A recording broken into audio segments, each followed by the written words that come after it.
Assalamualaikum, hello everyone. So welcome back to another video. If you guys are new here, I'm Aiza of Biblio Mom. In today's video, I will be sharing with you guys my read on October. So I have read 2,325 pages across 14 books. Before getting into that, I would love to know how many books have you read in October? Comment down below. As you guys know, I'm always late with my monthly wrap-up. And for your information, in these wrap-up videos, I will also be reviewing all the books. And in case you missed my previous month wrap-up, you can find the playlist over here. The first book is Helping the Polonskys by Khalil Muhammad. I rated this book 3 stars. I like it. It is an adventurous read for a middle grade. It's basically about this bunch of Muslim kids trying to look for a job in the summer break. And then they met Mr. Polonsky, who asked them to clean the house before the arrival of his wife. So they did it. The house is such a mess before. They cleaned it up very well. When Mrs. Polonskys went home, she just went crazy. She doesn't like the kids for some reason. These kids ended up doing it like for charity, for good deeds. So there's a lot of moral values in this story. So kids, read this. The next book is Goblin Market by Christina Rossetti. I rated this book 1 star. It's actually a poetry book.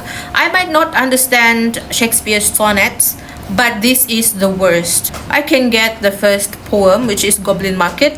It is about, back then, we are not allowed to say vagina and penis and sex like out loud. So they use vegetables and fruits name to replace the sex organ. This is the most uncomfortable read that I have ever read in my entire life because it contains some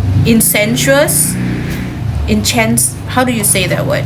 Because when the sister said something like this, like suck me out, all the juices, after she was like being raped or have like sexual intercourse with the men in the market, goblins are men, fruits are the sexual organs. I don't know how to explain. I don't even want to talk about this actually. Buku seterusnya ialah 200 tip bijak komunikasi gaya Rasulullah oleh Noor, Ainil, Munirah, Faizol. Aku bagi buku ni 4 bintang. Aku suka sangat. Buku ni memang memfokuskan pasal skill komunikasi. Kenapa kita nak ada skill komunikasi yang baik? Supaya kita boleh berkomunikasi dengan orang. Kalau kita jual barang, kita boleh yakinkan. Kalau kita berdakwah, insyaAllah dakwah tu boleh sampai. So semuanya gaya Rasulullah.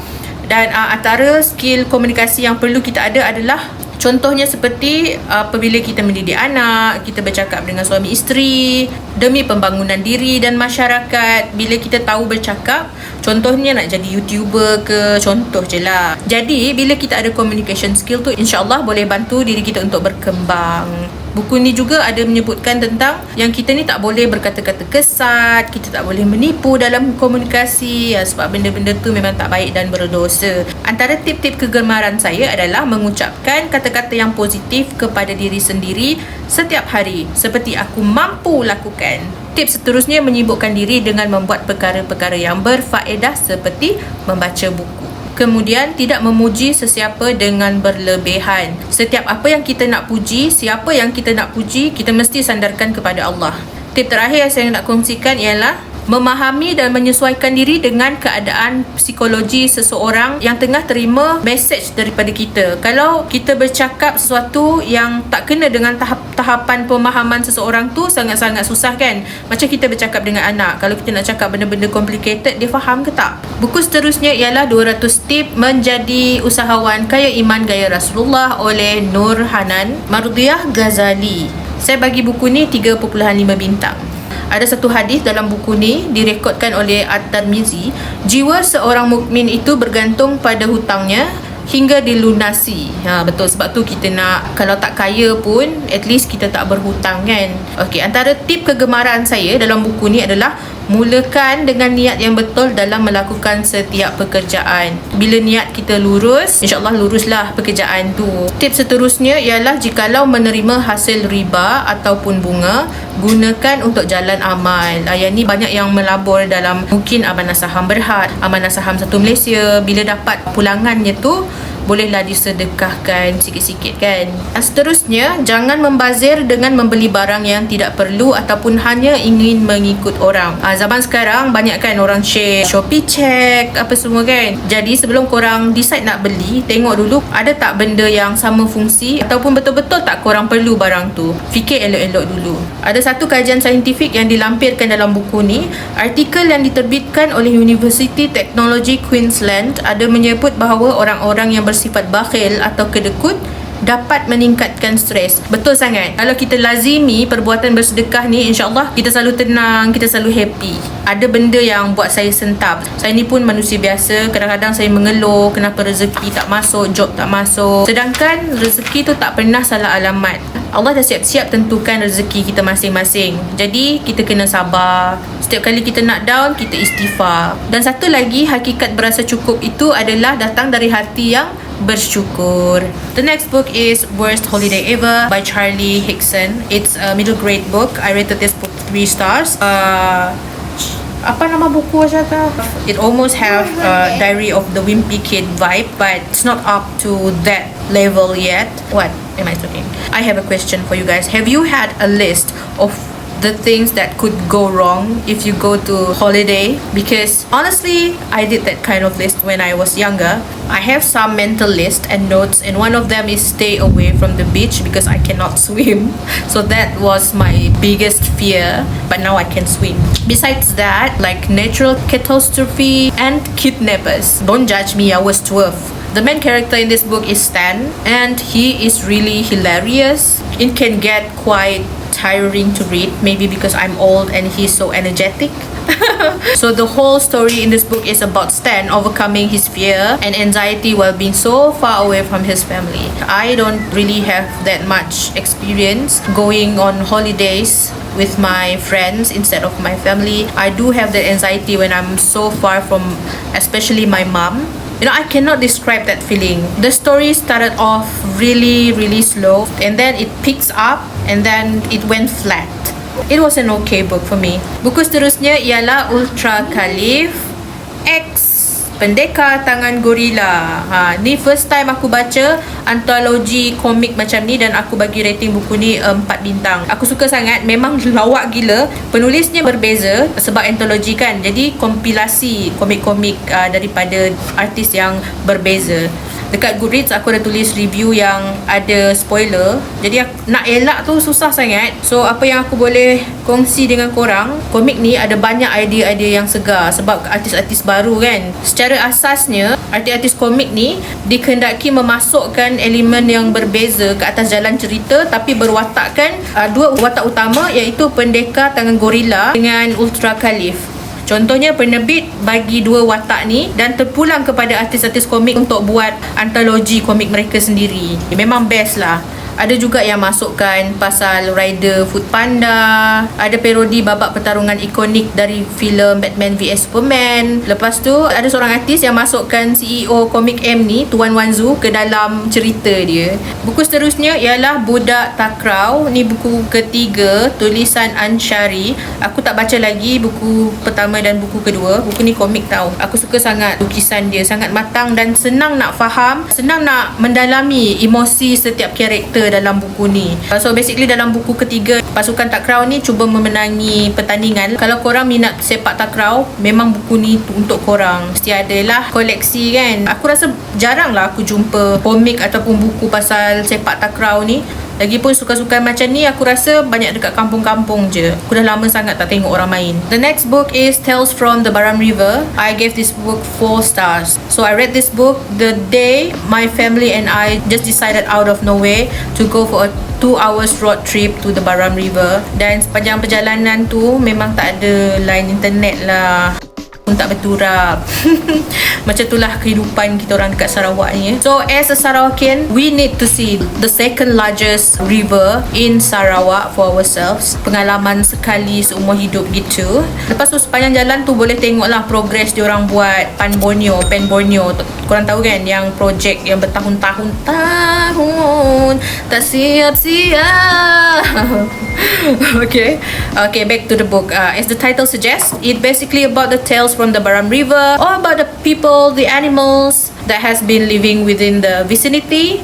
And again, that one thing that always happen in a book that is like anthology or compilation of stories, the very first story is going to be really good, and then the next one is kind of boring. So there's this one book printed privately titled On the Banks of the Baram. This book was given to this retailer back in 1974 by the local bishop, but he only rewrote the story in his own version after bishop's death in 1990, then printed this one on 2001.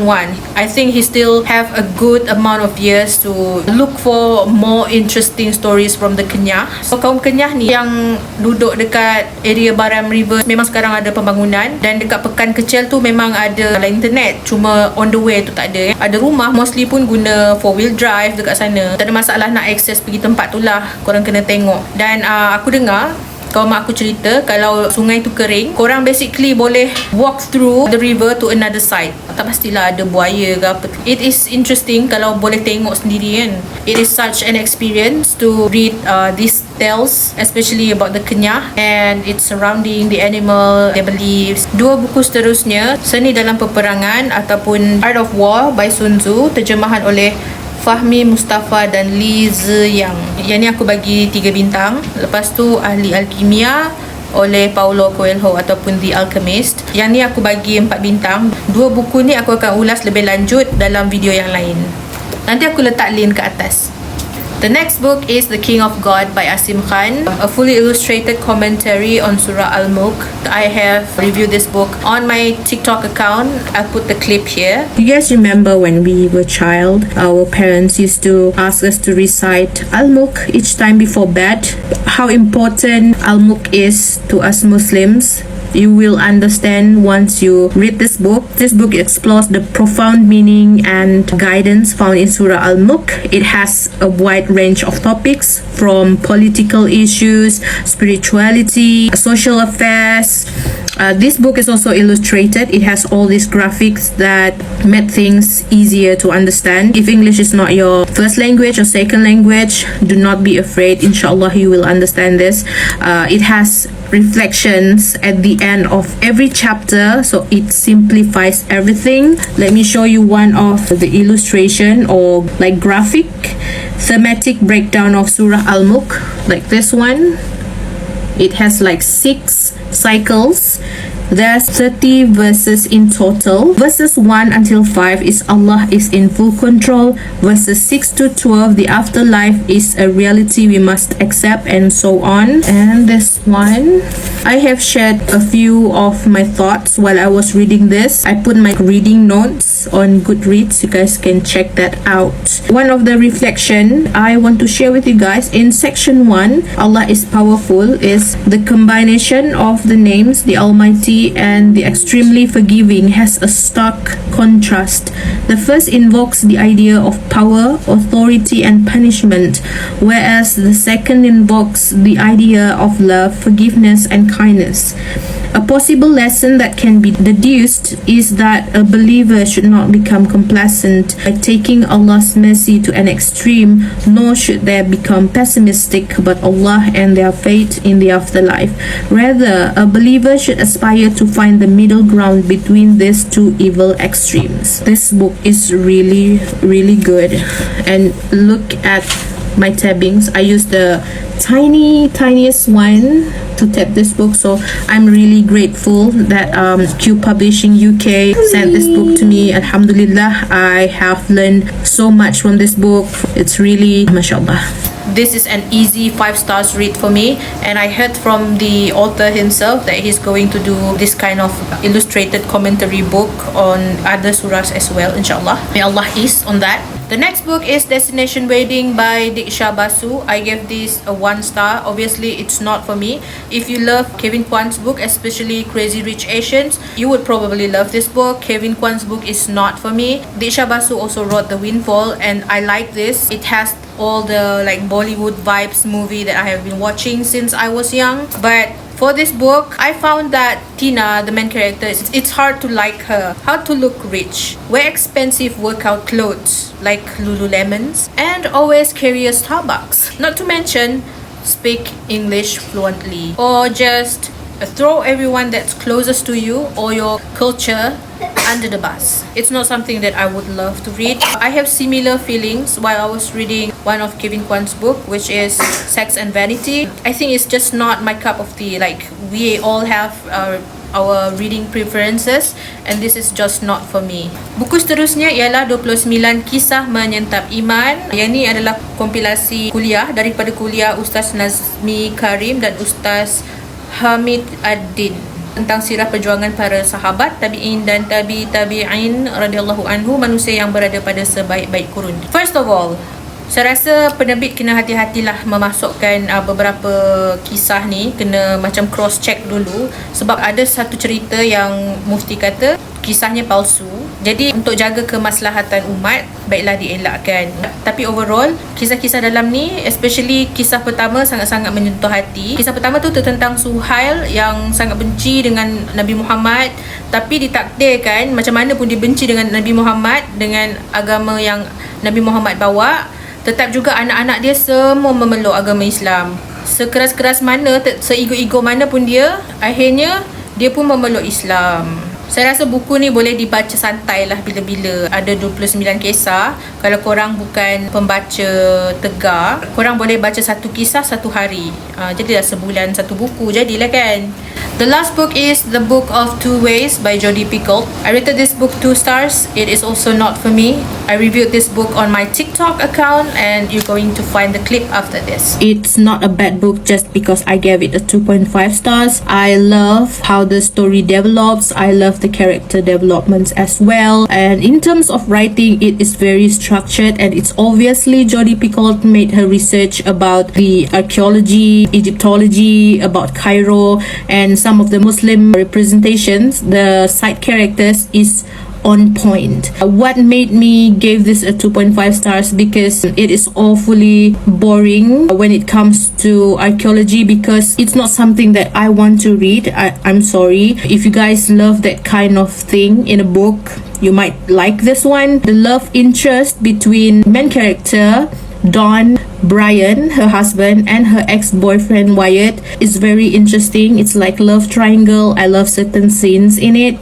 And then there's a lot of backstories. I understand that Jodi Picoult want us to really get the foundation of the main story, but it's a slow burn. So a story is about making life choices in terms of mostly love life, because if you ask yourself, if I ask myself, if I have loved someone in the past, like 15 years ago, and I still love him, he still love me and think about me, but I am suffering with my current husband because he is cheating, would I want to go back to my ex-boyfriend just because he is thinking of me and he wants me back? It's like 15 years have passed, and it is interesting when she went back to Cairo and met Wyatt, her ex-boyfriend. His love never fades away. So it has like middle life crisis situation in this book, and I'm pretty sure if it hits the right age who read this kind of things, you would like it. I very much love the love interest, the love triangle kind of thing, but I'm not interested with the archaeology stuff. Is there any book that piqued your interest? In my October wrap up, comment down below. I guess that's all for today's video. I hope you guys enjoyed this. See you in my next one. Bye. Assalamualaikum.